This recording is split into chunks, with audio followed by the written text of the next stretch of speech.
Hey guys, Mars Singing here, bringing you another Dragon Ball Z Dokkan battle video. And so today we got the new stage of Extreme Super Battle Road release on Global, which is the Team BARDOCK stage.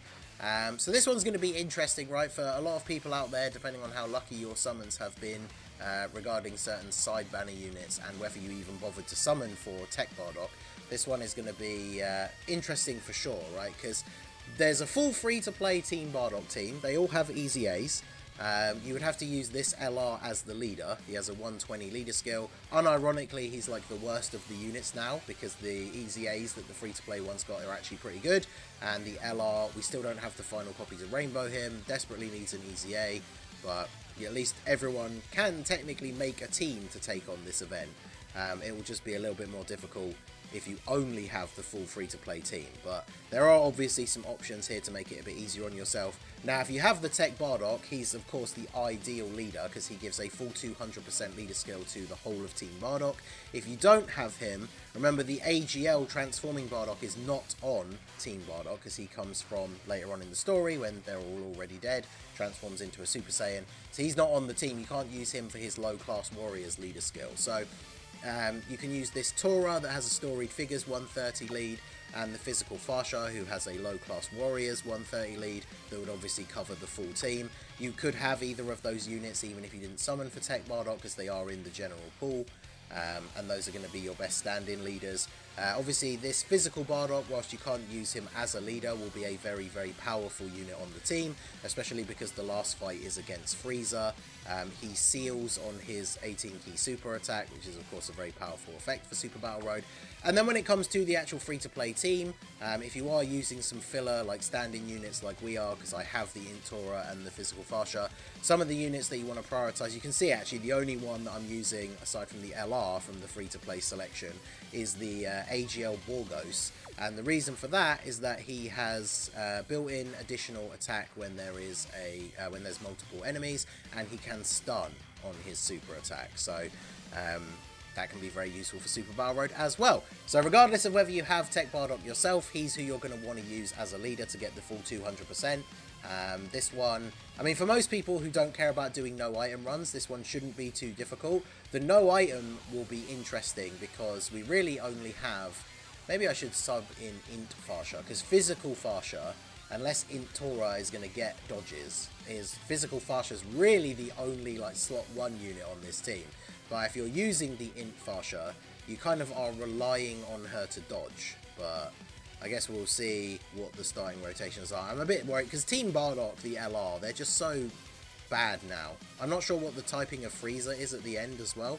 I could have looked it up, but I like to jump into these at least somewhat blind. I mean, it's going to be typings for ESBR can change from the normal SBR, and I can't remember what they were in that one either. But anyway, let's go ahead and jump straight in. Okay, so we got a relatively decent first rotation here. We do have the physical Fasha. I think I'm probably just going to float off the Tech BARDOCKs for this entire run. So let's go for trying to stun you with Fasha, because then physical BARDOCK will just one-shot you. And then I guess we'll attack you with Tech BARDOCK just to kind of make sure. He's got no links active. We did get the 3 rainbow orbs. Physical Fasha is, unfortunately, like the only good slot 1 unit on this team. So one of the things we want to try and be really careful about is that we want to try and end this fight in 2 turns if we can. Because going into the next fight without her on the first rotation is going to be quite scary. Because our other slot 1 unit is going to have to be the Int Fasha, the free-to-play one. And if she doesn't dodge, she just gets absolutely destroyed. Like, we're just completely relying on her to dodge in order to not be terrible, essentially. So we'll see how that goes. Alright, nice crit. Additional? Oh, let's go. Because that takes him out. Perfect, perfect. Alright. Who's on the next turn, though? Hopefully the other Tech BARDOCK isn't in slot 7. Of course he is. Alright. Okie dokie then. So, you're going to kill you. Then we'll get you to try and stun you. Oh man, see, this could have been a really good turn if it wasn't for... Like, everybody on this rotation just doesn't really do damage. So we will be going on to the next rotation. But then the problem is everybody on the next rotation does do a lot of damage. So I can't even stall and, like, not kill on the next turn. So that is unfortunate. 53. As long as she's getting hit after she supers and it's not type disadvantage, then she can, you know, at least not get completely destroyed. But she's a unit that is very scary to, like, rely on her to be in slot 1. Get a crit. This could actually... is 55% Tora going to be enough? He didn't crit anyway. Yeah, see, Tora being at 55% is really letting me down here. Like, if he had dupes, not only would he obviously be hitting harder anyway, but he would have some additional... Oh, Tora, I apologise completely. Okay, now we're looking good, right? Because now we have physical Farsha slot 1. As long as she doesn't get immediately supered, then this works out nicely. We go for the stun on... I think we go for the stun on you. Because then we can just guarantee that we seal... we can guarantee that we seal Dodoria. I mean, this still is kind of a scary turn, right? But if I do this, I can save the rainbow orbs. And then, yeah, we do this. Okay. So, I mean, as long as we don't get immediately supered, we're looking okay here. Okay, perfect, perfect. Alright, now stun Zarbon. Come on, 50% chance. Let's go. Of course not. We get the additional, but of course it's a normal.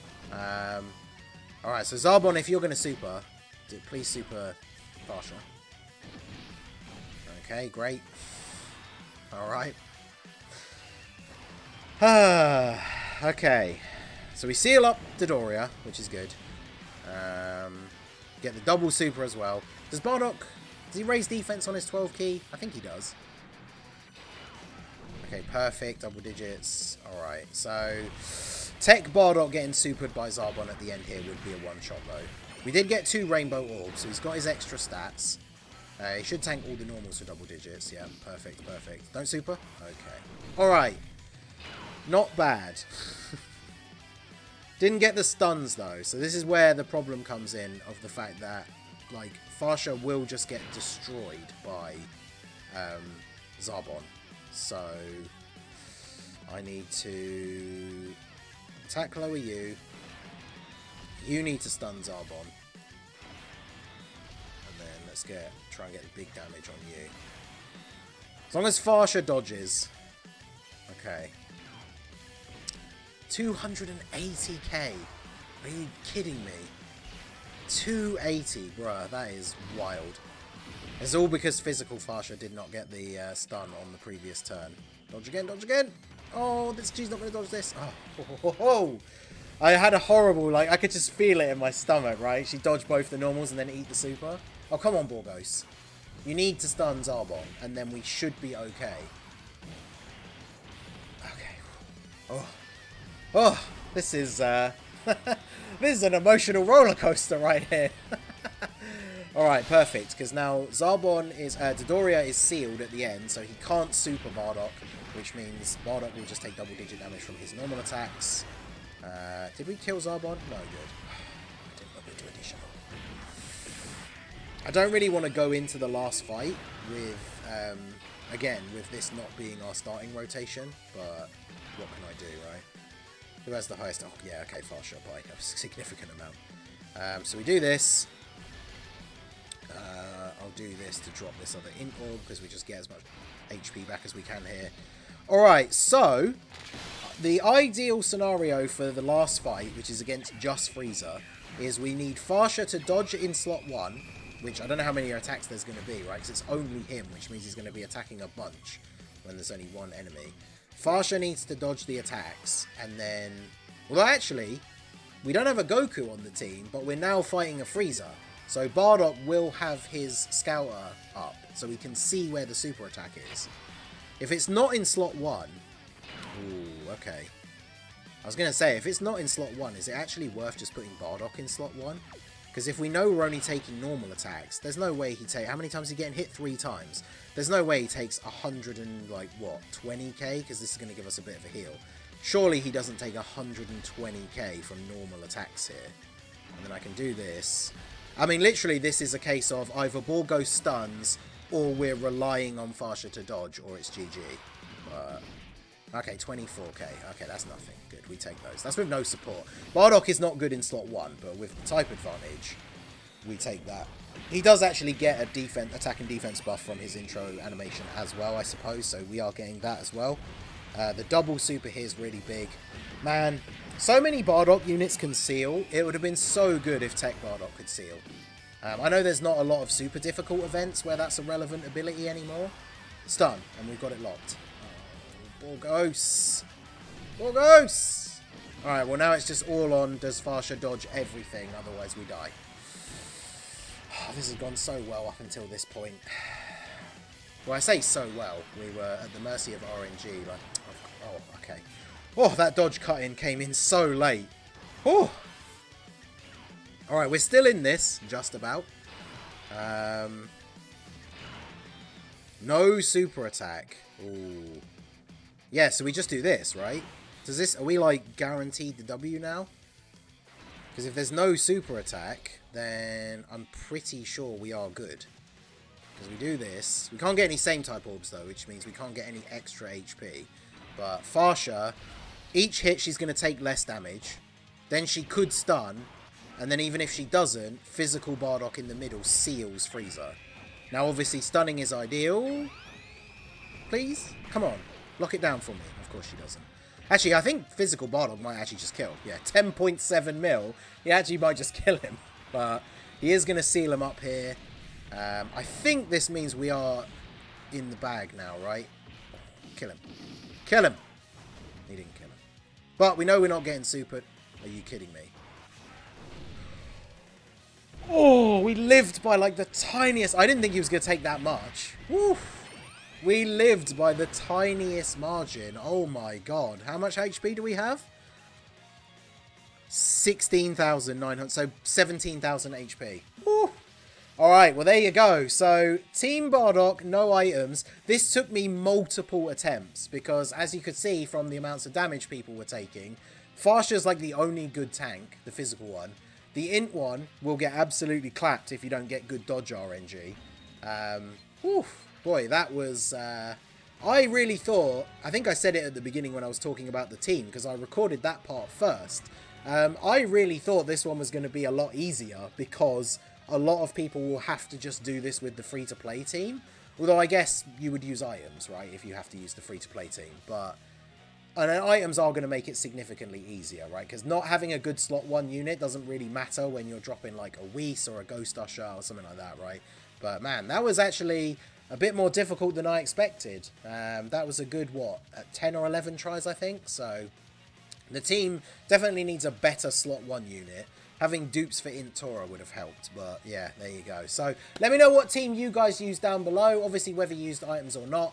I know there's not going to be a huge amount of variation in the teams because there's not a lot of units to pick from, but let me know how you got on with this stage in the comment section. So that is going to be it for the video, guys. This has been the Masked Ningen. Smash that like button, subscribe to the channel if you are new. Check out the links down below for the Discord and the merch store, and I will see you all again soon. Have a good one.